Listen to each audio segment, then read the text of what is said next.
George Stephanopoulos receives devastating personal news while abroad. GMA co-stars in support. George Stephanopoulos has been inundated with support from his family and GMA co-stars following some heartbreaking news. The Good Morning America anchor's beloved father, Reverend Robert George Stephanopoulos, passed away on June 19, while George and his wife Allie Wentworth were in Europe.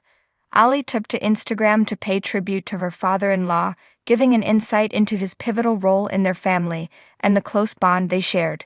She wrote, "Reverend Robert George Stephanopoulos, Ph.D., Dean Emeritus Archdiocese Cathedral of the Holy Trinity, passed away on June 19. He was my father-in-law and I loved him dearly. He married us. He laughed with us. He debated our daughters. He praised my Thanksgiving turkey. He loved ice cream. He was everyone's counsel. He married or baptized almost every Greek on the eastern seaboard. He was held in the highest regard. He will be missed by so many. Sagapo Father Bob." George's co-star Robin Roberts was one of the first to send support, writing, "Thinking of George, you and your wonderful family, sending love and condolences." Deborah Roberts added, "Sending prayers of comfort to you, George, and your family." Rebecca Jarvis, who has been filling in for George during his time away from the GMA studios, wrote, "Beautiful words, Ale, sending love and prayers to you and George and your entire family. Such an incredible life and legacy." George and Allie's oldest daughter Elliot, 21, also commented with a slew of love heart emojis.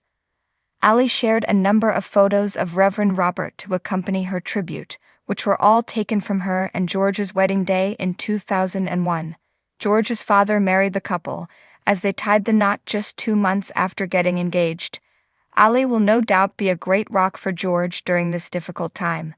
The couple met in 2001 after being set up on a blind date. Allie spoke about their love story during a book signing in Sarasota back in 2012. "I didn't care about politics, and figured he'd be the last person I'd be interested in," Allie said. "I was holding out for Hugh Grant or Matthew Perry."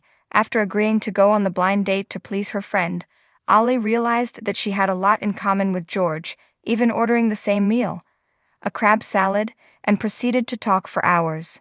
George, meanwhile, told the New York Times, "You know how when you go on a date and the first 15 minutes are on automatic pilot?